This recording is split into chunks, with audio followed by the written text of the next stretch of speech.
Hello everyone, my name is Megha Balani and welcome to all of you. तो आज हम क्या करने वाले हैं, आज का हमारा टॉपिक है समास। इससे पहले हमने संधि को बहुत अच्छे से कंप्लीट कर चुके हैं। जिस किसी ने भी नहीं देखा है तो प्रीवियस वीडियोस जो हैं उनको आप एक बार देख सकते हो। और आज हम करेंगे समास। बहुत ज़्यादा डिमांडिंग था कि समास करवा दो मैम, तो जी बिल्कुल करवा रहे हैं। समास स्टार्ट कर रहे हैं। समास क्या है, सबसे पहले ये चीज़ को समझो। शब्द रचना के 4 रूप होते हैं। शब्द रचना क्या होता है? शब्दों की रचना करना, मतलब कुछ शब्द थे, अब उन शब्दों के साथ कुछ और शब्द मिला के हमने नए नए शब्द बनाए। तो ऐसे ही हमने जैसे क्या बनाया था, हमने संधि को समझा था। तो संधि में भी क्या थे, 2 अलग शब्द थे, उन दोनों को जोड़कर हमने एक विकार उत्पन्न करके एक नया शब्द बनाया था। तो शब्द रचना में वो एक स्टेप था। दूसरा शब्द रचना क्या है? समास, जिसमें भी क्या होंगे, 2 शब्द होंगे, उन दोनों शब्दों को जोड़कर एक नया शब्द बनेगा। और इसी तरह से शब्द रचना में टोटल 4 तरह की हमारी शब्द रचना होती है। पहला है हमारा संधि, दूसरा समास, उसके बाद हम समझेंगे उपसर्ग, देन प्रत्यय। और ये सभी क्या होते हैं, किसी न किसी शब्द में कोई चीज जुड़ती है और जुड़ के एक नई चीज बनती है, एक नया शब्द बनता है, जिसको हम शब्द रचना कहते हैं या शब्द निर्माण कहते हैं। आज हम क्या सीखने वाले हैं? समास। सबसे पहले देखते हैं समास का अर्थ क्या होता है, समास की परिभाषा क्या होती है। ठीक है, तो देखो समास का अर्थ क्या है, समास की परिभाषा क्या है। समास 2 या 2 से अधिक शब्द, जब हम 2 या 2 से अधिक शब्दों को क्या करते हैं, जब हम उनको जोड़ते हैं, या 2 या 2 से अधिक क्या हो सकता है, वाक्यांश हो सकते हैं। हो जरूरी नहीं है 2 शब्द ही हो, 2 से ज़्यादा वाक्यांश, मतलब एक वाक्य का अंश भी हो सकता है, यानी शब्दों के अलावा 2 शब्दों से ज़्यादा शब्द भी हो सकते हैं, उसको हम क्या कहते हैं, वाक्यांश। उनको संक्षिप्त करने के लिए, अब वाक्यांश होगा, ज़रूरी नहीं है 2 शब्द हों, एक छोटा सा वाक्यांश हो सकता है। वाक्यांश में जो वाक्य का अंश होता है, पूरा वाक्य ना होके एक वाक्य का कुछ अंश होता है, कुछ शब्द जो निकले हुए होते हैं उनको हम वाक्यांश कहते हैं। तो उन वाक्यांश को क्या करता है, संक्षिप्त करने का काम करता है। संक्षिप्त मतलब छोटा करने का काम करता है। तो समास का अर्थ ही क्या है, किसी चीज को संक्षिप्त करना, किसी चीज को छोटा करना, वो हम समास कहलाता है। उनसे एक नया शब्द बनाने की प्रक्रिया को हम क्या कहते हैं, समास कहते हैं। समास 2 या 2 से अधिक शब्दों को जब हम जोड़ते हैं और उनको क्या करते हैं, हम संक्षिप्त करने का प्रयास करते हैं, और इस संक्षिप्त करने की जो प्रक्रिया होती है उसी को हम क्या कहते हैं, समास कहते हैं। जैसे देश का वासी, अब देखो ये क्या है, एक वाक्यांश है। ठीक है, अब इसको हमको छोटा करना है, तो छोटा करने के लिए क्या कर दिया, बन गया देशवासी। अब देश का वासी कहे या देशवासी कहे, बात तो समझ में आ रही है ना कि हाँ भाई किसके बारे में बात हो रही है, देशवासी के बारे में बात हो रही है। लेकिन यहाँ पे क्या था, यहाँ पे थोड़ा सा बड़ा रूप था और यहाँ क्या हो गया, उसका छोटा रूप बनकर आ गया। गंगा और यमुना, गंगा और यमुना बोल रहे हैं, और एक हम कह देते हैं गंगा यमुना, तो क्या हुआ, छोटा हो गया, उसको शॉर्ट कर दिया हमने।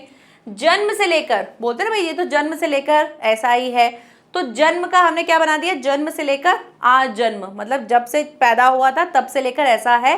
तो उसके लिए हमने एक छोटा शब्द बना दिया और उसको संक्षिप्त करके क्या बना दिया, हो गया आजन्म।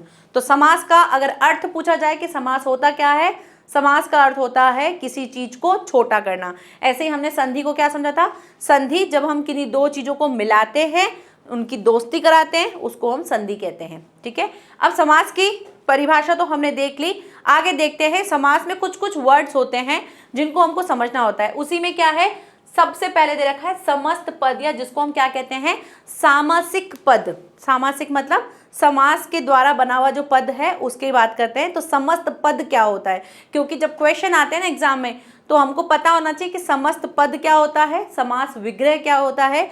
तो वो सारी चीज़ें हम डिटेल में समझेंगे। समास वैसे पढ़ने में बहुत इजी लगता है, लेकिन कुछ कुछ ऐसी चीज़ें हैं जहां आप फंसते हो, वो चीज़ें हम डिस्कस करेंगे इसमें। समास करने के पश्चात जो नया शब्द बनता है, जैसे कि हमने क्या देखा था, देश का वासी देखा था, तो एक पूरा नया शब्द, एक पूरा वाक्यांश था। जब हमने इसको क्या किया, जब हमने इसको जोड़ा, मतलब समास किया, जब इसको दोनों को जोड़ के जब एक नया शब्द बनाया, तो जो नया शब्द बनता है उसको हम क्या कहते हैं, समस्त पद कहते हैं या फिर सामासिक पद कहते हैं। इस नए शब्द में 2 शब्द जुड़े होते हैं, इन शब्दों को पद कहा जाता है। जो ये शब्द जुड़ते हैं ना, उनको हम क्या कहते हैं, पद कहते हैं। जैसे एक पद यहाँ होगा, फिर एक पद यहाँ होगा, जब इन दोनों को जोड़ेंगे तो एक नया पद बनेगा। इसको हम कहते हैं क्या, सामासिक पद या फिर समस्त पद। और ये क्या होते हैं, दो पद होते हैं। और इन्हीं में क्या दे रखा है, इसमें जो पहला वाला जो शब्द होता है, यानी ये वाला जो होता है, इसको तो हम बोलते हैं पूर्व पद। क्या बोलते हैं, पूर्व पद। और जो बाद वाला होता है उसको हम क्या कहते हैं, उत्तर पद। ये पूर्व पद, ये उत्तर पद, इसको इस तरह से कहते हैं। अब जैसे हम आगे जो समास की परिभाषाएं देखेंगे तो उसमें आपको ऐसे ही मिलेगा कि पूर्व पद ऐसा होगा, उत्तर पद ऐसे होगा। तो हमको पता होना चाहिए पूर्व पद मतलब पहले वाला पद, उत्तर पद मतलब बाद वाला पद। तो पूर्व पद पहले वाले को कहते हैं, बाद वाले को क्या कहते हैं, उत्तर पद कहते हैं। ठीक है, जैसे यहाँ पे क्या दे रखा है, समस्त पद। देशवासी क्या है, एक पूरा शब्द है, समस्त पद है, समास हो गया उसका। अब इसमें आपको पता होना चाहिए कि कौन सा पूर्व पद होगा, कौन सा उत्तर पद होगा। तो क्या होगा भाई, जो आगे है वो हो जाएगा पूर्व पद, जो पीछे है वो हो जाएगा उत्तर पद। जैसे देशवासी, तो देश हो गया पूर्व और वासी क्या हो गया, उत्तर पद। ऐसे ही गंगा यमुना, गंगा हो जाएगा पूर्व पद और यमुना हो जाएगा उत्तर पद। नेक्स्ट आजन्म, आजन्म में आ क्या हो जाएगा, एक पूर्व पद, और जन्म क्या है, जन्म हो जाएगा उत्तर पद। तो यहाँ पर पूर्व पद और उत्तर पद ये दोनों क्या होने चाहिए, ये हमेशा सार्थक शब्द होने चाहिए। सार्थक शब्द क्या होते हैं, जिनका कुछ मीनिंग होता है। ऐसा नहीं कि लब टब कुछ भी लिख दिया चलो हाँ भाई हो गया ये शब्द, नहीं, कुछ मीनिंग होना चाहिए। और वो दो शब्द मिलकर जब जुड़ रहे हो तो जुड़ने के बाद भी जो हम कहना चाहते हैं ना वही चीज होनी चाहिए। अभी जब हम समास आगे पढ़ेंगे तो हम देखेंगे कि कौन कौन सी ऐसी चीजें हैं जिसमें हो सकता है होगा कुछ और, जुड़ेगा कुछ और, निकलेगा मीनिंग कुछ और। तो ऐसा नहीं होना चाहिए। अगर आपके दोनों शब्द जो हैं वो अलग अलग हैं, उनका मीनिंग एक मीनिंग दे रहा होगा, जब आप उनको जोड़ रहे हो तो वो उससे रिलेटेड ही कोई मीनिंग दे रहा होगा। ऐसा नहीं कि कोई तीसरा मीनिंग ही दे रहा होगा। ठीक है, तो ये होते हैं हमारे क्या, समस्त पद, जिसमें पूर्व पद और उत्तर पद होते हैं, जो आपको पता हो गया। नेक्स्ट देखते हैं, इसके बाद आता है समास विग्रह। क्योंकि कई बार हमको समास पद किया हुआ मिल जाएगा, समस्त पद मिल जाएगा और हमको उसका समास विग्रह करना होगा। तो विग्रह मतलब जब हम उसको अलग अलग कर देते हैं, जैसे हमने संधि विच्छेद में देखा था, ऐसे ही समास में समास विग्रह होता है। तो समास विग्रह क्या होता है, समास करने के पश्चात जो समस्त पद के रूप में जो जुड़ा हुआ पद मिलता है हमको, उसको अलग करके उसे फिर से क्या कर देते हैं, हम समास के पूर्व की स्थिति में ला देते हैं। समास किया हुआ पद होगा समस्त पद, उसको हम क्या कर देते हैं, अलग अलग कर देते हैं। जैसे देशवासी था तो देशवासी को हमने अलग कर दिया तो क्या बन गया, देश का वासी हो गया। तो देश का वासी अब क्या हो गया, विग्रह हो गया, टूट गया, अलग हो गया। तो यही क्या होता है, समास विग्रह कहलाता है। हमको एग्जाम में कुछ भी मिल सकता है, हमको समस्त पद करने को भी मिल सकता है, और अगर समस्त पद दे रखा है तो उसका समास विग्रह करने को मिल सकता है। तो वो हम दोनों हमको पता होना चाहिए कि समस्त पद क्या होता है और समास विग्रह क्या होता है। जब आपको समस्त पद दे रखा होगा उसको जब आप विस्तार रूप में लिखोगे तो होता है समास विग्रह, और जब समास विग्रह किया होगा जब आप उसको समस्त पद करोगे तो वो हो जाता है उसका संक्षिप्त रूप। क्लियर, आगे बढ़ते हैं। देखो यहाँ दे रखा है देशवासी, तो देशवासी का क्या हो जाएगा, देश का वासी। नेक्स्ट गंगा यमुना, गंगा और यमुना। अब यहाँ पे हमने ये सारी चीजें तो समझ ली कि गंगा यमुना ये सब चीजें तो हो गई, लेकिन प्रॉब्लम क्या आ रही है कि यहाँ पे तो देश का वासी आ रहा है, यहाँ पे गंगा और यमुना आ रहा है। हर बार कुछ विग्रह अलग अलग तरीके से हो रहे हैं। तो इस चीज को समझने के लिए क्या किया गया, समास को अलग अलग भागों में बांटा गया, और उसके आधार पर कितने हो गए, 6 टाइप के हमारे समास होते हैं, जिसमें हम समझते हैं फर्स्ट क्या है, अव्ययी भाव समास। अव्ययी जिसमें हम अव्यय होते हैं। अव्यय कौन से, ऐसे शब्द होते हैं जिनको हम कभी भी किसी वाक्य में लिखे तो वो ना तो किसी लिंग, ना किसी कारक, ना किसी कर्ता, ना किसी वचन, किसी के आधार पर परिवर्तित नहीं होते हैं, हमेशा एक समान रहते हैं, कभी चेंज नहीं होते हैं। तो अव्ययी भाव समास ऐसे वाले हो जाएंगे। नेक्स्ट आता है तत्पुरुष समास, उसके बाद आता है कर्मधारय समास, देन द्विगु समास, द्वंद्व समास, बहुव्रीहि समास। तो ये सारे समास जो हैं हम 1 बाय 1 समझेंगे, उसके आधार पर हमको आराम से समझ में आ जाएगा कि कब कौन सा कैसे चेंज होगा। तो परिभाषा देखेंगे, क्योंकि परिभाषा भी लिखने को आती है एग्जाम में, तो आपको परिभाषा अगर आप शब्द से समझ जाओगे तो इजीली उसको कर पाओगे। पूर्व पद, उत्तर पद, इन चीज़ों को यूज़ करते हुए अपनी परिभाषा लिखोगे तो आपकी परिभाषा जो है बहुत अच्छे से और अट्रैक्टिव लगेगी। हाँ, बच्चे ने बहुत अच्छी लैंग्वेज में लिखी है। ठीक है, तो सबसे पहले समझते हैं अव्ययी भाव समास।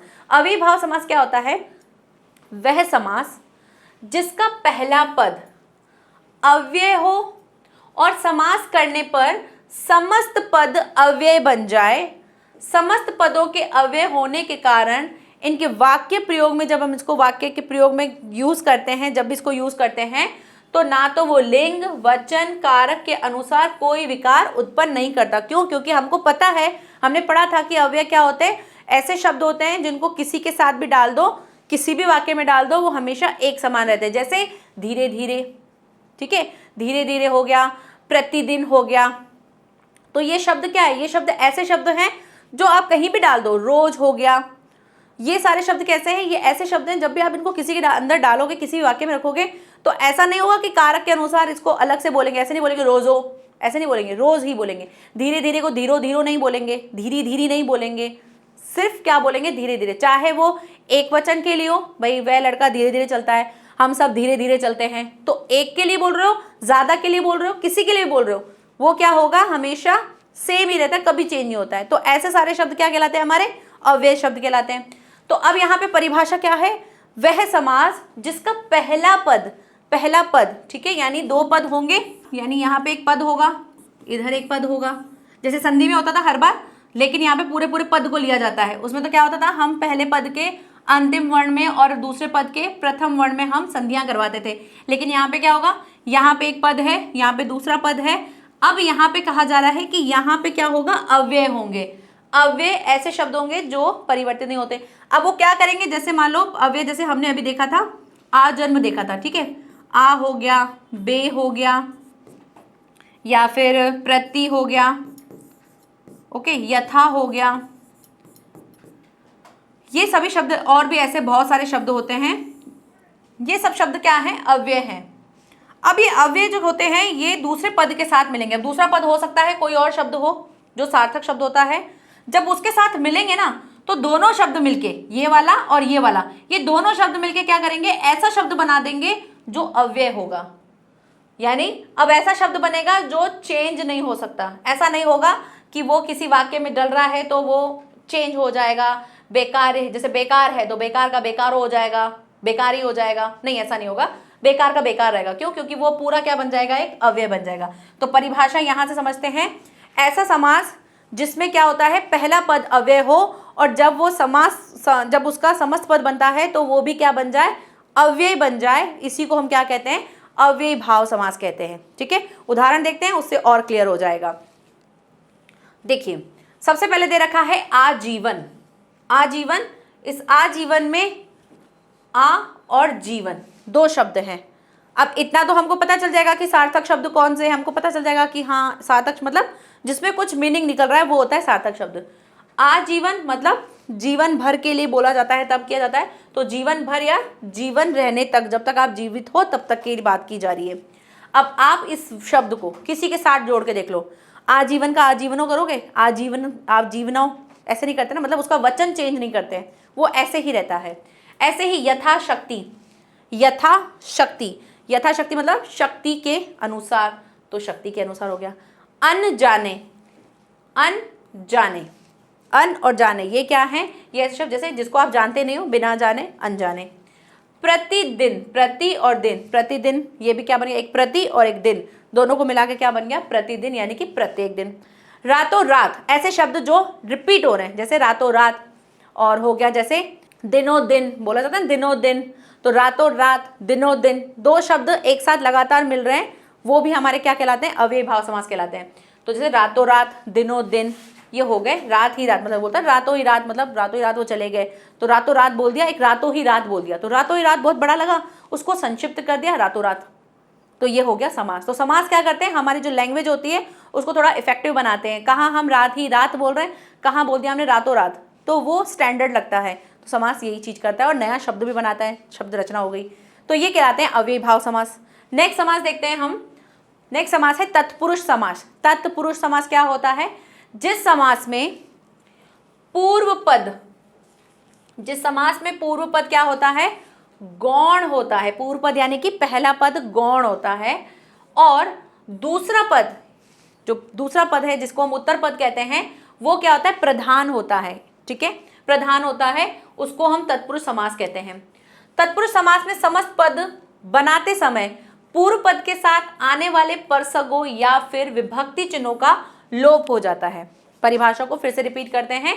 ऐसा कहा जा रहा है कि दो पद होंगे, ठीक है।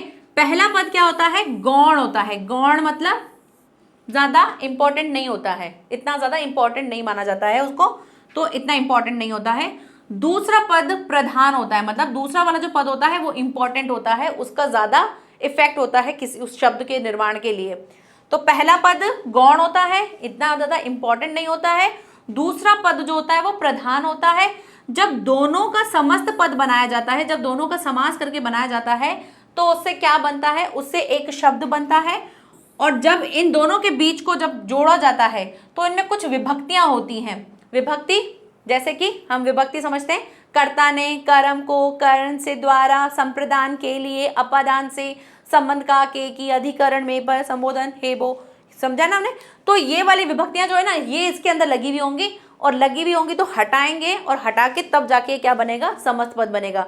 जब समास विग्रह से समस्त पद बनाओगे तो जो विभक्तियां हैं वो हट जाएंगी, ठीक है। कैसे, जैसे दे रखा है शरणागत, तो शरणागत क्या है, शरण को आया हुआ। शरण को आया हुआ क्या कहलाता है, शरणागत। यहां पर क्या है, को आया हुआ, शरण को आया हुआ, तो विभक्ति आ गई। रेखांकित, रेखांकित, तो रेखांकित क्या है, रेखा से अंकित। अब यहां पे देखो क्या दे रखा है, रेखांकित दे रखा है, तो रेखा से अंकित। अब इसमें देखो शब्द देखना है ना, ये पहला शब्द है, ये दूसरा शब्द है। अब यहां पे रेखा इंपॉर्टेंट लग रहा है आपको, अंकित इंपॉर्टेंट लग रहा है? रेखा इंपॉर्टेंट नहीं है, पॉइंट बोल रहा है ना, रेखांकित। तो जो अंकित वर्ड है वो ज्यादा इंपॉर्टेंट लग रहा है, रेखा नहीं लग रहा है। रेखा ज्यादा इतना इंपॉर्टेंट नहीं है, रेखा अंकित किया हुआ है, तो रेखांकित, अंकित जो है वो ज्यादा इंपॉर्टेंट है। तो दूसरा पद जो होता है वो प्रधान होता है। ऐसे ही दान पात्र, दान पात्र तो क्या है, दान के लिए पात्र, दान के लिए पात्र, तो यहाँ पे के लिए जो है ये क्या है, एक विभक्ति है। तो इसमें क्या करते हैं, हमेशा जो विभक्तियां होती हैं उनको हटाया जाता है और उसके बाद उसका समस्त पद बनाया जाता है।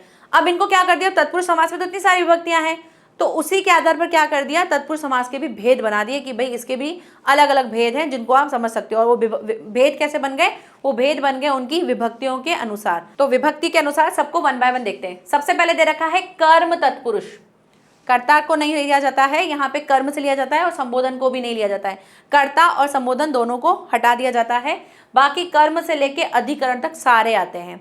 पहला क्या दे रखा है, कर्म तत्पुरुष, तो कर्ता ने कर्म को, तो ये आ गया को, यानी इसके अनुसार जब भी हम कोई शब्द होगा तो उसमें को विभक्ति होगी, उसको हटाया जाएगा। नेक्स्ट है करण तत्पुरुष, जिसमें कारण होगा, भाई काम जो है वो किस कारण से हुआ है, किसके द्वारा हुआ है, उसके लिए होता है। संप्रदान, संप्रदान क्या होता है, के लिए, किसके लिए किया गया है उसके आधार पर होता है। अपादान, अपादान मतलब होता है अपादान से, अपादान से, अपादान क्या होता है, किसी चीज के अलग होने से संबंधित। संबंध, संबंध, संबंध का के की, तो संबंध का के यानी इसमें विभक्ति कौन सी होगी, का के की होगा। अधिकरण में पर, तो यहाँ पे आ जाता है में पर, यानी इसमें जब भी आपको शब्द मिलेंगे तो उसमें ये वाली विभक्ति लगी होगी। अब वन बाय वन सबके उदाहरण देखते हैं। सबसे पहले देखते हैं कर्म तत्पुरुष। कर्म तत्पुरुष के उदाहरण कौन कौन से हैं, देख रखा है जेब कतरा, तो आप खुद से सोचो, इसको अगर नहीं देखो, जेब कतरा, तो जेब कतरा क्या है, जेब को काटने वाला, उसको जेब कतरा बोलते हैं। तो जेब को काटने वाला ना बोल के हमने सीधा सिंपल बोल दिया जेब कतरा, तो क्या हो गया, शब्द छोटा हो गया और मीनिंग भी समझ में आ गया, ये हो गया समास। वनगमन, वनगमन मीन्स वनगमन, वन को गमन, वन को जाने वाला, वनगमन, तो ये हो गया वनगमन। तो को आते ही क्या पता चल गया, ये कौन सा है, कर्ता ने कर्म को, अच्छा कर्म, कर्म, ये कर्म जो है वो वाला तत्पुरुष है, ठीक है। ऐसे आपसे उदाहरण, इस तरह से भेद नहीं पूछा जाएगा, लेकिन जब आप विग्रह करोगे तो आपको विग्रह करना आना चाहिए। तो उसके लिए आपको शब्द पढ़ना है, उस शब्द का खुद से अर्थ समझना है कि इसका मतलब क्या है।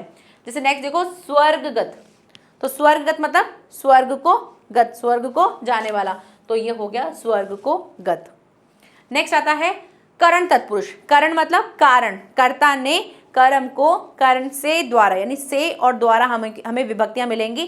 जैसे दे रखा है रोग पीड़ित, अब रोग पीड़ित, रोग से पीड़ित है, ठीक है, कारण क्या है भाई, रोग से पीड़ित है, तो इसलिए रोग पीड़ित हो गया। प्रेमातुर, प्रेम से आतुर, है ना, प्रेमातुर मतलब प्रेम से भरा हुआ है, प्रेमातुर। बाणाहत, बाणाहत बाण से आहत, मतलब उसको क्या लग गया है, बाण लग गया है, तो बाणाहत बाण से आहत। तो ये हो गए हमारे से, अगर से आ रहा है, कारण आ रहा है, भाई आहत किससे हुआ है, बाण से हुआ है। पीड़ित कैसे है, रोग से है।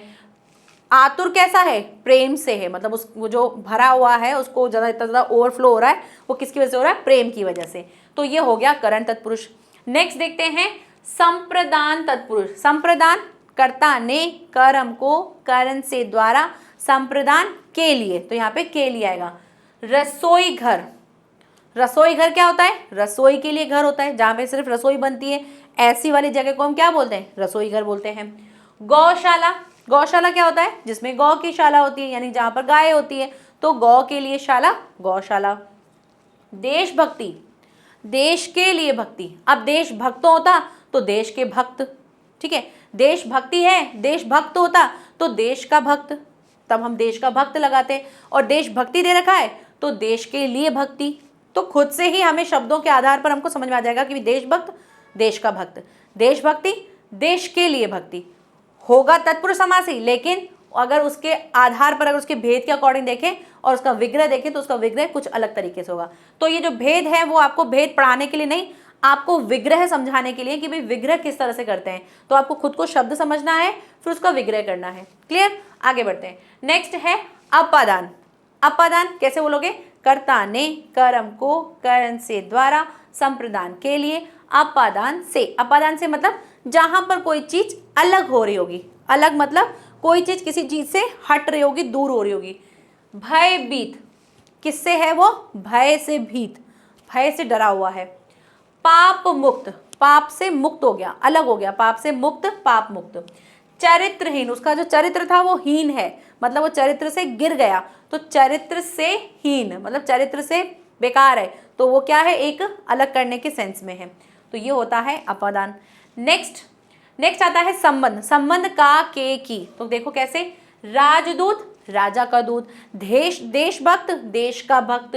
दीनानाथ, दीनों का नाथ। देश रक्षा, देश की रक्षा। तो ये सभी क्या है, हमको खुद को ही विग्रह करने आ गए कि अच्छा हाँ इस तरह से हम ये वाली विभक्ति लगाएंगे, तो हाँ विभक्ति लग रही है, इसका मतलब ये कौन सा वाला समास है, ये है तत्पुरुष समास। नेक्स्ट देखते हैं अधिकरण। अधिकरण में पर, ये लास्ट है, तो क्या है, वनवास।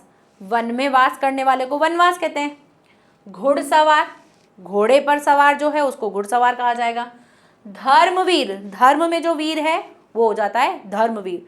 तो ये हो गए हमारे अधिकरण तत्पुरुष समास।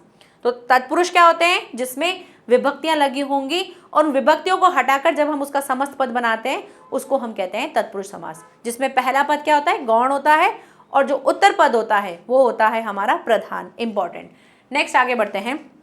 नेक्स्ट तीसरा समास कौन सा है, तीसरा समास है हमारा कर्मधारय समास। ये बहुत इंपॉर्टेंट समास है, बहुत ज़्यादा इसमें प्रॉब्लम्स आती हैं। एक तत्पुरुष समास, एक कर्मधारय समास, एक बहुव्रीहि समास, ये तीन समास में बहुत ज़्यादा प्रॉब्लम होती है, और इसी को मैं सॉल्व करवाऊंगी कि आपको पता रहेगा कि कब कौन सा समास होने वाला है।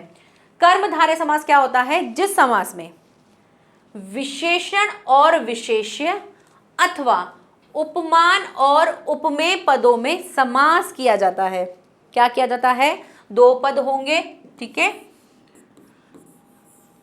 पहला पद क्या होगा, विशेषण होगा, और दूसरा पद क्या होगा, विशेष्य होगा। विशेषण विशेष्य हमने विशेषण के टाइम पे पढ़ा था। विशेषण क्या होता है, विशेषता।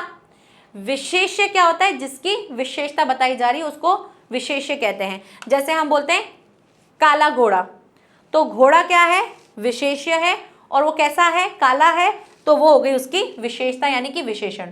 तो विशेषण और विशेष्य, जब जिस समास में विशेषण और विशेष्य अथवा उपमान और उपमेय, उपमान जिसकी क्या करते हैं, जिसकी तुलना की जाती है, उपमेय जिससे तुलना की जाती है, पढ़ा था ना हमने। तो उपमान और उपमेय हो तो ऐसा समास क्या कहलाता है, हमारा कर्मधारय समास कहलाता है। मीनिंग ये कि जब आपको ऐसा कुछ शब्द दिखेगा जिसमें आपको कुछ ऐसे विशेषता वाला फील आएगा, भाई किसी की विशेषता वाली बात आ रही है, किसी की तारीफ वाली बात आ रही है, तो वहां पर हो सकता है कौन सा समास होगा, कर्मधारय समास होगा। ये हिंट है, ट्रिक है ना, थोड़ा थोड़ा पहचानने की। इस समास में पूर्व पद जो होता है वो गौण होता है और उत्तर पद जो होता है वो प्रधान होता है। यानी फर्स्ट वाला जो होता है वो इतना इंपॉर्टेंट नहीं होता है, जो सेकंड वाला होता है उत्तर पद जो होता है वो इंपॉर्टेंट होता है, और बिल्कुल होना भी चाहिए। जिसकी तारीफ कर रहे हो वो इंपॉर्टेंट होगा ना, तारीफ क्या कर रहे हो वो तो ठीक है, लेकिन जिसकी तारीफ की जा रही है वो इंपॉर्टेंट होगा, यानी कि विशेष्य जो है वो इंपॉर्टेंट होता है। पूर्व पद गौण होता है, उत्तर पद प्रधान होता है। विभक्ति चिन्हों का लोप नहीं होता, इसमें विभक्ति चिन्ह जो होती है उनका लोप नहीं किया जाता है, वो वहां पर रहते ही हैं। ठीक है, देखते हैं कैसे, उदाहरण से समझते हैं। सबसे पहले दे रखा है विशेषण और विशेष्य के आधार पर। नीलकंठ, नीलकंठ क्या है? नीलकंठ, नीलकंठ क्या होता है? नीला कंठ। ठीक है, तो नीला है जो कंठ या नीला है जिसका कंठ, इस तरह से बोल सकते हैं। तो नीलकंठ हो गया, नीला है जो कंठ। तो क्या हमने यहाँ पे कुछ विभक्तियां कोई चीजों का हटाया है? नहीं, हमने इसको सिंपल इसी तरीके से रखा है। महादेव, महादेव, देव के बारे में कह रहे हैं कि महान है जो देव, उसके बारे में बोला जा रहा है, महान है जो देव, महादेव। दुरात्मा, दुरात्मा, दु मतलब क्या होता है? बेकार, आत्मा, तो दुर, दुर मीन्स बुरी आत्मा, बुरी है जो आत्मा, दुरात्मा। तो यहां पर हम क्या कर रहे हैं, जो कंठ है ये इंपॉर्टेंट है ना, कंठ इंपॉर्टेंट है। कंठ के आगे की विशेषता है नीला है, कंठ नीला है, कंठ पीला है, कंठ ऊपर है, कंठ नीचे है, कंठ छोटा है, कंठ बड़ा है, वो हमारी विशेषताएं हैं, उसके ऊपर नहीं जा रहे हैं। मेन क्या है, हमारा कंठ के बारे में बात हो रही है। भाई तारीफ किसकी हो रही है? कंठ की हो रही है, इसीलिए विशेष्य और इससे पहले क्या है? विशेषण। तो यहाँ पर पूर्व पद जो होता है वो इंपॉर्टेंट नहीं होता है, उत्तर पद जो है वो प्रधान होता है। ठीक है, महादेव, तो महान तो बहुत सारे लोग होते हैं, महादेवी हो सकता है, लेकिन यहाँ पे किसके बारे में बात हो रही है? देव जो है ना वो महान है। दुर, बुरी तो बहुत सारी चीजें होती हैं, लेकिन बुरी क्या है? आत्मा है, तो आत्मा इंपॉर्टेंट है। तो दुरात्मा, इसको अगर अलग अलग करोगे तो क्या हो जाएगा? दुरा आत्मा, यानी बुरी है जो आत्मा। दुर मतलब होता है बुरा, किसी चीज के लिए हम जब खराब की बात करते हैं उसे कहा जाता है दुर, ये एक उपसर्ग होता है। ठीक है, ये हो गया हमारा विशेषण और विशेष्य। अब देखते हैं उपमान और उपमेय। उपमान और उपमेय क्या होता है? जिसमें हम क्या करते हैं? किसी की किसी से तुलना करते हैं। जैसे घनश्याम, तो घन श्याम, घन के समान श्याम, ये कहलाता है हमारा घनश्याम। नेक्स्ट है मृगनयन। अब यहाँ पे क्या कर रहे हैं? तुलना कर रहे हैं किसकी? उपमान की उपमेय से, मतलब किसी की तुलना कर रहे हैं किसी से। तो नयन की तुलना किससे कर रहे हैं? मृग से कर रहे हैं, तो ये कहलाते हैं मृगनयन, घनश्याम। ये भी क्या है? हमेशा ऐसे वाले शब्द होंगे जिसमें तारीफ वाली बात हो रही है। अब आपने जितने भी शब्द देख लिए उन सब में क्या है? कुछ ना कुछ क्या है? तारीफ। ये भाई नीलाकंठ, नीलकंठ, ठीक है, फिर घनश्याम, मृगनयन, भाई मृग के समान जो नयन है उसकी बात हो रही है। घनश्याम मतलब घन के समान श्याम है, उसकी बारे बात हो रही है। तो यहाँ पर हमेशा क्या होगा? तारीफ वाली बात होगी। तो कर्मधारय समास कैसा कहलाएगा?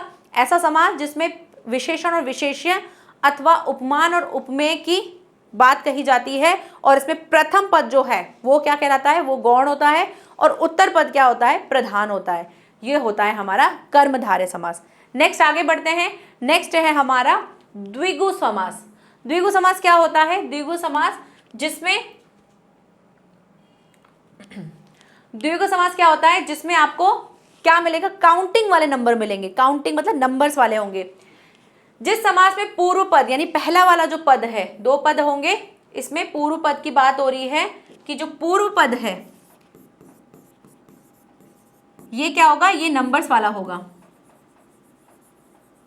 ठीक है, और उत्तर पद इसमें नंबर्स नहीं होंगे। उत्तर पद जो होगा वो प्रधान होगा, यानी इंपॉर्टेंट होगा। प्रधान होगा, बहुत इंपॉर्टेंट होगा, क्योंकि जिसके बारे में बात कर रहे हैं वो इंपॉर्टेंट होगा। इसी को हम क्या कहते हैं? द्विगु समास कहते हैं। ये समास क्या करता है? समूह या समाहार ऐसी चीजों का बोध करवाता है। मतलब जब हम इसका विग्रह करेंगे तो वहां पर हम कैसे वर्ड यूज करेंगे? समूह लिख सकते हो, या फिर आप क्या लिख सकते हो इसके साथ? समाहार भी लिख सकते हो। पूर्व पद क्या होगा? काउंटिंग होगा, नंबर होंगे। उदाहरण देखते हैं। फर्स्ट दे रखा है चौराहा। चौराहा क्या है? चौ मतलब चार, चार राहों का समूह या चार राहों का समाहार, तो इसे कहते हैं चार राहों का समाहार, चार राहों का समूह, दोनों शब्द यूज कर सकते हो। नवरत्न, नवरत्न मतलब 9 रत्न, तो 9 रत्नों का समूह या नवरत्नों का समूह। तो क्या हो गया, पहला वर्ड क्या आ रहा है, नंबर वाला आ रहा है ना। नेक्स्ट देखो त्रिफला, त्रिफला मतलब मतलब तीन, थ्री है ना, त्रिफलों का समाहार जिसे कहते हैं त्रिफला। तिरंगा, तिरंगा में भी क्या होते हैं, 3 कलर्स होते हैं, तीन, तो 3 रंगों का समाहार या 3 रंगों का समूह। पंचतंत्र, पंच 5, तो 5 क्या हो जाएगा, 5 तंत्रों का समाहार। तो यहाँ पे फर्स्ट जो है, पहली चीज क्या है, नंबर वाली है। ठीक है, सब जगह पे आपको क्या दिख रहे हैं, नंबर दिख रहे हैं, इसलिए इसको क्या बोलते हैं, पूर्व पद आपका क्या होगा, संख्यावाची होगा, और उत्तर पद जो होगा वो कैसा होगा, प्रधान होगा, यानी इंपॉर्टेंट होगा। और यहां पर जब आप विग्रह करोगे तो कौन से शब्द यूज करोगे, समूह या समाहार, यानी ग्रुप वाली चीजों को यूज किया जाता है। तो समाहार लिख सकते हैं या समूह लिख सकते हैं। द्विगु समास बहुत सिंपल। नेक्स्ट आता है आपका द्वंद्व समास। द्वंद्व समास और द्विगु समास में बहुत ज्यादा कंफ्यूजन हो जाता है, क्योंकि थोड़े थोड़े से सिमिलर से लगते हैं, तो बात ध्यान रखना, तो कभी कंफ्यूज नहीं होगे। द्वंद्व समास क्या होता है, द्वंद्व क्या होता है, युद्ध, यानी जहां पर आपका कैसा वाला हो, लड़ाई वाली चीज लग रही हो। लड़ाई कैसी होगी, लड़ाई या फिर दोस्ती। जैसे आपको ऐसे शब्द मिलेंगे इसमें, या तो वो क्या होंगे, एक दूसरे के बिल्कुल ऑपोजिट होंगे, मतलब बिल्कुल विपरीत होंगे, या फिर बिल्कुल एक दूसरे के ऐसे पक्के होंगे कि एक के बिना दूसरे की गाड़ी नहीं चलती हो, ऐसे शब्द होंगे। तो यहाँ पे हमेशा शब्दों का जोड़ा मिलेगा, इस तरह से आपको योजन चिन्ह लगा हुआ मिलेगा। यहाँ पे आपको ऐसे शब्द मिलेगा, यानी 2 शब्द होंगे, तो उसमें जब आप करोगे, जब उसका समस्त पद बनाओगे, तो उसमें आपको इस तरह से योजन चिन्ह मिलेगा, जिसमें एक शब्द यहाँ होगा, एक शब्द यहाँ होगा। योजन चिन्ह का यूज किया जा रहा होगा। परिभाषा देखते हैं, जिस समास में, ठीक है, जिस समास में पूर्व और उत्तर पद दोनों ही पद प्रधान होंगे, क्योंकि दोनों इंपॉर्टेंट होंगे, दोनों ही सबसे ज्यादा काम में आ रहे होंगे। क्यों, क्योंकि यहाँ पे हम क्या कर रहे हैं, द्वंद्व वाली बात हो रही है, तो युद्ध होगा तो दोनों के बीच में होगा, सिमिलर होंगी तो दोनों चीजें होंगी, विपरीत होंगी तो सेम विपरीत होंगी, यानी दोनों चीजें क्या होंगी, इंपॉर्टेंट होंगी। अब से पहले कभी कोई इंपॉर्टेंट होता था, कभी कोई इंपॉर्टेंट होता था, लेकिन यहाँ पे पूर्व और उत्तर दोनों ही पद क्या होंगे, प्रधान होंगे, इंपॉर्टेंट होंगे। इसी को हम क्या कहते हैं, द्वंद्व समास कहते हैं। द्वंद्व से लड़ाई याद रखना अपने दिमाग में। इस समास के समस्त पद के दोनों पदों के बीच में आप क्या लगाते हो, योजन चिन्ह। इस तरह से योजन चिन्ह लगता है। समास विग्रह करने पर दोनों पदों के बीच में क्या लगता है, जब आपको समस्त पद मिलेगा तब आपको इस तरह से 2 शब्द मिलेंगे। जैसे हम देखते हैं, अगर एक शब्द दिखाएं, माता पिता, ठीक है, तो ये तो मिलेगा आपको ऐसे समस्त पद। जब हम इसका विग्रह करेंगे तो क्या बन जाएगा, जब विग्रह करेंगे तो उसमें और या अथवा और या फिर और या, ये 2 शब्द जो है आपको डाल सकते हो। तो जैसे क्या लिखोगे, माता का क्या बन जाएगा, माता पिता का माता और पिता, या इसको हम इस तरह से भी लिख सकते हैं, माता या पिता।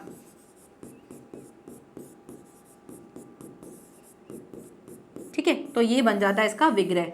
तो जब इसका समस्त पद होगा तो उसमें योजन चिन्ह लगा होगा, ये आपको पहचान करने के लिए भी इजी है। और दूसरी चीज क्या है, दूसरी चीज है कि जब आप इसका विग्रह करोगे तो उसमें और या लगा के इसको यूज करोगे। ठीक है, नेक्स्ट देखते हैं इसके उदाहरण। तो उदाहरण क्या है, सुख दुख। तो सुख दुख क्या है, सुख क्या है, एक शब्द है, दूसरा दुख भी एक शब्द है, दोनों क्या है, एक दूसरे के ऑपोजिट है। तो मैंने क्या बोला, द्वंद्व में क्या हो सकता है, दोनों एक दूसरे के ऑपोजिट हो सकते हैं। और इससे पहले मैंने माता पिता बोला, तो माता पिता क्या है, दोनों एक दूसरे के लिए जरूरी है, मतलब पिता के बिना काम नहीं चल सकता, ऐसे ही माता के बिना काम नहीं चल सकता, मतलब दोनों एक दूसरे को कंप्लीट करते हैं, संपूर्ण करते हैं। तो संपूरक हो सकते हैं, यानी एक दूसरे के बिना बिल्कुल अधूरे से होंगे, या फिर ऐसे होंगे कि एक दूसरे के बिल्कुल विपरीत होंगे, बिल्कुल अलग ही होंगे कि हाँ भाई अब तो 36 का आंकड़ा वाली बात हो गई, वैसे वाली चीजें होंगी। जल थल, ये क्या हो गया, ये ऑपोजिट हो गया, एक तो जल हो गया, एक थल हो गया, तो ये क्या हो, ऑपोजिट हो गया। तो ऐसे शब्द जिसमें ऑपोजिट हो सकता है या फिर दोनों एक ही टीम के हो सकते हैं। ऊपर नीचे, ये भी क्या है, ऑपोजिट है। तो यहां से आप क्या सीख रहे हो, यहां से एक और चीज सीख रहे हो, समास में आप समास में ऑपोजिट वर्ड्स भी सीख रहे हो, है ना, विपरीतार्थक शब्द जो है वो भी हम सीख रहे हैं। ठीक है, तो ऊपर नीचे ये भी हम सीख रहे हैं। राजा रानी, अब राजा के बिना रानी इनकम्प्लीट है, और एक तरह से ये क्या है, एक विलोम शब्द भी हो गया, राजा का रानी। दाल रोटी, राजा रानी हो गया लिंग, ठीक है, राजा रानी जब अब लिंग पढ़ते हैं तो उसमें आ गया। दाल रोटी, अब दाल रोटी क्या है भाई, दाल के बिना रोटी कंप्लीट नहीं है, रोटी के बिना दाल कंप्लीट नहीं है, यानी एक दूसरे के लिए क्या है, वो संपूरक है, एक दूसरे के बिना अधूरे है। तो दाल रोटी हो गया, ये बहुत ज़रूरी है, दाल दाल थोड़ी काम आएगी, रोटी भी खानी पड़ेगी तभी पेट भरेगा। इनका जब समास विग्रह करेंगे तो कैसे बनेगा, या तो और लगाओ या फिर या लगाओ, कुछ भी लगा सकते हो। सुख और दुख, जल और थल, ऊपर या नीचे, राजा और रानी, दाल और रोटी। ठीक है, दाल या रोटी बोलोगे तो ऑप्शन आ जाएगा, दाल और रोटी बोल रहे हो तो भाई दोनों चीज़ें चाहिए, इसके लिए बोल रहे हो। तो विग्रह हमको उसके अकॉर्डिंग करना है, जैसा विग्रह करेंगे उसके अकॉर्डिंग हमारा सेंस निकलेगा। सुख या दुख, और बोल रहे हैं सुख और दुख, भाई सुख और दुख तो आते जाते रहते हैं, सुख होगा या दुख होगा, तो इसमें हम क्या बोल रहे हैं, दोनों में ऑप्शन दे रहे हैं, या तो ये या तो ये, और अगर और लगा रहे हैं तो दोनों को कंबाइन करके बोल रहे हैं। ठीक है, तो विग्रह आप किसी भी तरीके से कर सकते हो, लेकिन क्या होता है, पहचान होती है कि योजन चिन्ह मिलेगा, बट ये जरूरी नहीं है कि आपको हमेशा योजन चिन्ह मिले, हो सकता है आपको कभी ना भी मिले, लेकिन उसमें आपको शब्द को पढ़ के आपको देखना होगा कि अच्छा ये दोनों सिमिलर लग रहे हैं क्या, या एक दूसरे के ऑपोजिट लग रहे हैं क्या, एक दूसरे के संपूरक लग रहे हैं क्या, तो वो देख के आप उसको पहचान सकते हो। बट मोस्टली आपको 99% योजन चिन्ह मिलता ही है। क्लियर, ये हो गया हमारा द्वंद्व समास। तो द्विगु जिसमें काउंटिंग होती है, द्वंद्व जिसमें लड़ाई होती है। ठीक है, नेक्स्ट देखते हैं। नेक्स्ट लास्ट है हमारा बहुव्रीहि समास। इसके बाद हम डाउट्स लेंगे कि कौन से समास में हमको दिक्कत आती है। बहुव्रीहि समास क्या होता है, जिस समास के समस्त पद में के दोनों पद, समस्त पद के दोनों पद जो होते हैं वो क्या होते हैं, गौण होते हैं। गौण मीन्स इंपॉर्टेंट नहीं होते हैं। क्या इंपॉर्टेंट होता है, इंपॉर्टेंट होता है जब वे मिलते हैं ना तो एक तीसरे पद की ओर संकेत करते हैं, किसी तीसरा का मीनिंग निकालते हैं, और वही क्या कहलाता है, जिसमें वह तीसरा पद जो होता है ना वही प्रधान होता है, और इसी को हम क्या कहते हैं, बहुव्रीहि समास कहते हैं। फिर से परिभाषा को समझते हैं। बहुव्रीहि समास क्या होता है, जिसमें दोनों पद जो होते हैं वो तो गौण होते हैं, मतलब वो इंपॉर्टेंट नहीं होते हैं, तीसरा पद ही इंपॉर्टेंट होता है, तीसरा कोई शब्द होगा वो ज्यादा इंपॉर्टेंट माना जाता है, तीसरा पद प्रधान होता है, उसको हम कहते हैं बहुव्रीहि समास। कैसे, उदाहरण देखते हैं। सबसे पहले दे रखा है एक दंत। ठीक है, एक दंत, एक दांत है जिसका, अर्थात गणेश। हम गणेश जी को बोलते हैं ना एक दंत, तो यहाँ पे देखो ना तो एक इंपॉर्टेंट है ना दांत इंपॉर्टेंट है, यहाँ पे तीसरा ही मीनिंग निकल के आ गया, किसके लिए, गणेश जी के लिए, कि एक दांत है जिसका, अर्थात गणेश। अब आपको यहाँ से एक चीज कंफ्यूजिंग लग रही होगी कि एक चीज तो मैम आपने गड़बड़ कर दी, कि यहाँ पे लगा हुआ है एक, आपने बोला था कि नंबर वाला जो होता है वो तो आता है हमारे द्विगु समास में, तो फिर इसको इसमें क्यों लिया। तो यही कंफ्यूजन जो है इसको हम दूर करेंगे आने वाली आगे की बातचीत में। ठीक है, तो दशानन, दशानन, 10 हैं आनन जिसके, जिसके 10 आनन है। किसके आनन है भाई, आनन मतलब जो सर हैं वो 10 किसके थे, रावण के। तो हम कैसे लिखेंगे, 10 हैं आनन जिसके, अर्थात, अर्थात कौन भाई, रावण। तो ये हो गया दशानन। तो यहाँ पे दशानन का काम नहीं चल रहा है, यहाँ पे हम तीसरा मीनिंग निकाल रहे हैं भी किसके लिए, अर्थात रावण के लिए। तो जो रावण है ये इंपॉर्टेंट है, दशानन इंपॉर्टेंट नहीं है। तो इस तरह से विग्रह किया जाता है, 10 हैं आनन जिसके, अर्थात रावण। इस तरह से हम जब भी विग्रह करेंगे तो इस तरह से अर्थात करके वो नाम लिखेंगे जिसके बारे में हम बात कर रहे हैं। ठीक है, नेक्स्ट है गजानन। गज के समान आनन है जिसका, अर्थात, गज के समान आनन है जिसका, अर्थात गजानन किसको बोलते हैं, गणेश जी को बोलते हैं। गज के समान मतलब हाथी की तरह था ना उनका आनन, उनके सर कैसे थे, हाथी की तरह था, तो इसलिए उसको बोलते हैं गजानन। मृगनयनी, मृगनयनी, मृग के समान नयनों वाली को हम क्या कहते हैं, मृगनयनी, अर्थात स्त्री विशेष, मतलब कोई स्पेशल स्त्री होती है, जब कोई स्पेशल लेडी होती है जिसमें हमको उसकी आंखें अच्छी लगती हैं, उसकी आंखें बोलते हैं मृगनयनी जैसी लग रही है, बहुत बढ़िया लग रही हैं, तो हम क्या कर रहे हैं, हम ऐसी एक अलग लेडी के बारे में बात कर रहे हैं, मृगनयनी, अर्थात मृग के समान जिसके नयन है, तो वो होता है स्त्री विशेष। अभी अभी मैंने मृगनयन बोला था, है ना, मृगनयन लिया था हमने किसमें, कर्मधारय में, फिर उसी के जैसे हमने मृगनयनी ले लिया किसमें, हमने उसको ले लिया बहुव्रीहि में। तो दोनों में डिफरेंस क्या है, दोनों में डिफरेंस को मैं आगे डिस्कस करूंगी, बस ये मैं आपको पॉइंट्स बता रही हूँ कि यहाँ पे आप फंसने शुरू हो जाओगे। अभी यहाँ फंसे एक दंत में, अभी हम मृगनयनी में फंसे, तो ऐसे और भी चीज़ें हम अभी फंसने वाले हैं, ताकि हमको पता चलेगा कि हम कहाँ गड़बड़ करते हैं, कौन सी चीज़ हमको समझनी है। गंगाधर, गंगाधर गंगा को धारण करने वाला, तो कौन करते हैं गंगा को धारण, शिव जी, तो गंगा को धारण करने वाले अर्थात शिव जी।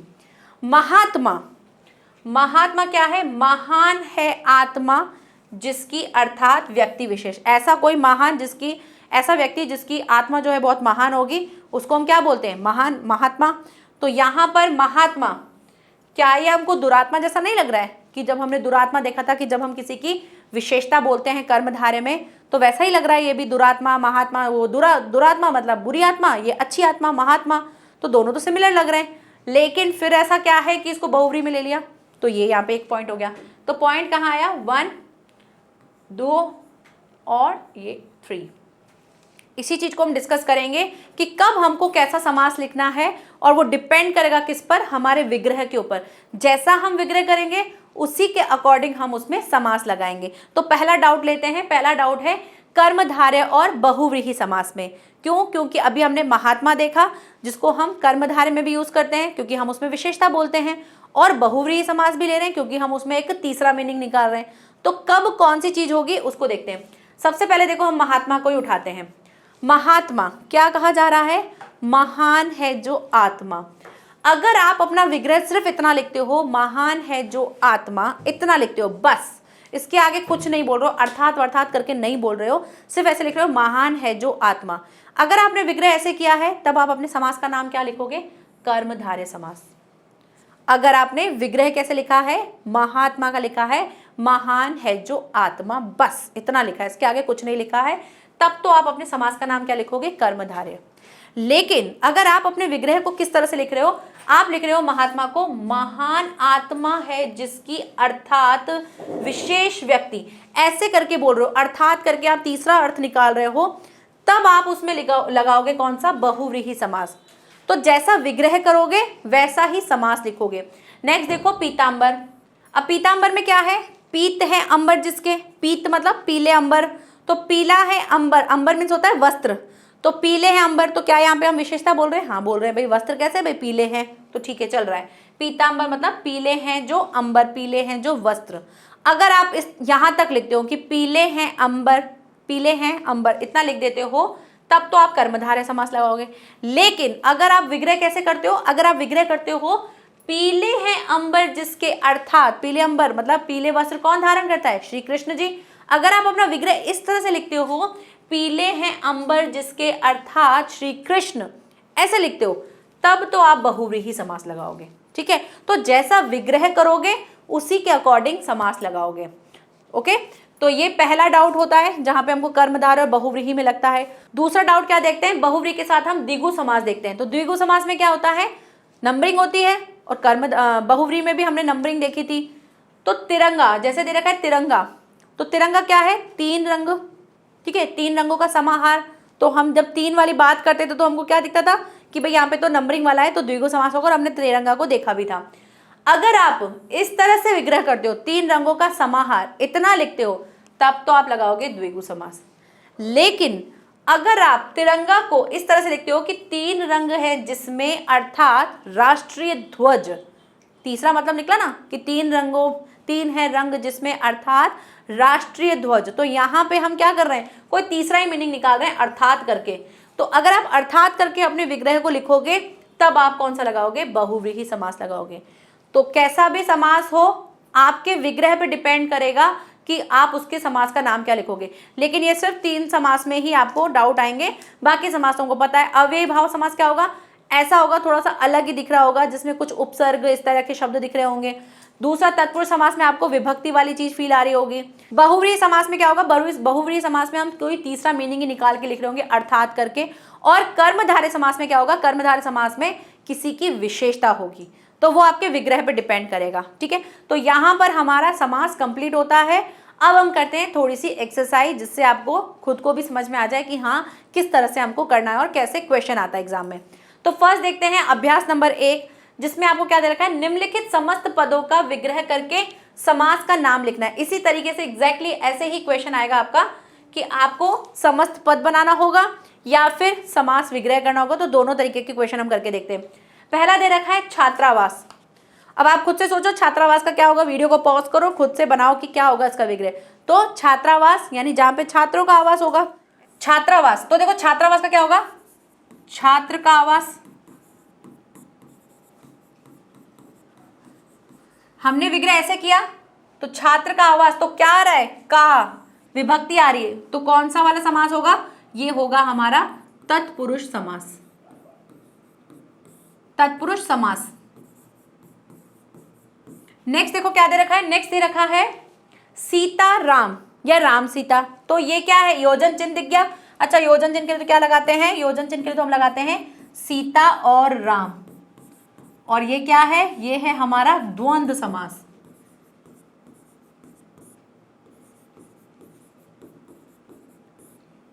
ठीक है, नेक्स्ट है त्रिलोचन। त्रिलोचन क्या होगा, त्रिलोचन तीन लोचन का समूह। ठीक है, तो तीन लोचन, लोचन मीन्स आंखें है ना, तीन लोचन का समाहार लिख सकते हैं और ये बन जाएगा हमारा द्विगु समास। क्या हम इसको किसी और तरीके से कर सकते हैं, बिल्कुल कर सकते हैं। और क्या कर सकते हैं हम, द्विगु समास होगा ना, द्विगु समास। क्या हम इसको किसी और तरीके से कर सकते हैं, बिल्कुल कर सकते हैं। हम विग्रह को चेंज कर दें, क्या लिखेंगे, तीन लोचन हैं जिसके, तीन लोचन किसके होते हैं, शिव जी के, त्रिनेत्र होते हैं ना उनके, तीन लोचन हैं जिसके अर्थात शिव जी। अगर हम इस तरह से लिखेंगे तब हम अपना समास पलट देंगे और लिख देंगे यहाँ पर क्या, बहुव्रीहि समास। तो जैसा विग्रह करोगे उसी के अकॉर्डिंग समास लगाएंगे।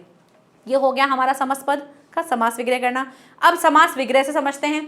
समास विग्रह दे रखा होगा, उसका आपको समस्त पद बनाना है प्लस समास का नाम लिखना है। घन के समान श्याम, घनश्याम। ठीक है, बस सिंपल।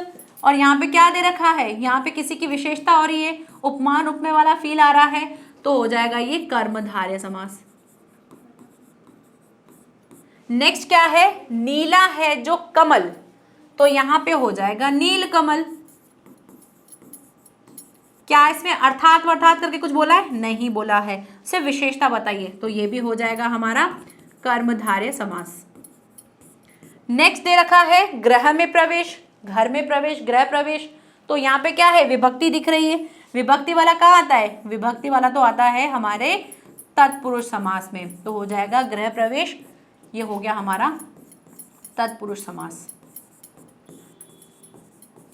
लास्ट क्या है, लास्ट दे रखा है हमें शक्ति के अनुसार। शक्ति के अनुसार ये थोड़ा सा अलग है, इसमें ना विभक्ति दिख रही है ना कोई विशेषता दिख रही है। शक्ति के अनुसार यानी कि यथाशक्ति। और यथाशक्ति कहाँ देखा था हमने, यथाशक्ति ऐसा शब्द हमने देखा था अव्ययी भाव समास में, तो ये हो जाएगा हमारा अव्ययी भाव समास। ठीक है, तो ये हो गए हमारे समास। इस तरह से आपके क्वेश्चन आते हैं। तो आज का लेक्चर यहीं पर ही एंड होता है। आई होप आपको पूरी तरह से क्लियर हो गया होगा समास क्या होता है, और जो समास में आपको डाउट्स होते हैं वो आपको आज क्लियर हो गए होंगे कि हाँ किस तरह से हमको करना है। वो आपकी अंडरस्टैंडिंग के ऊपर है। आप अगर जैसा विग्रह करेंगे उसी के अकॉर्डिंग आपको समास का नाम लिखना है। ऐसे मत कर देना कि लिख तो दो कि शिव त्रिलोचन, तीन है लोचन जिसके अर्थात शिव जी, और लगा रहे हो समास कौन सा, कर्मधारय, सॉरी द्विगु। तो ऐसे मत करना, जैसा विग्रह करोगे वैसा ही आप उसका लिखना कि कौन सा समास है। क्लियर? तो thank you so much, bye bye and take care.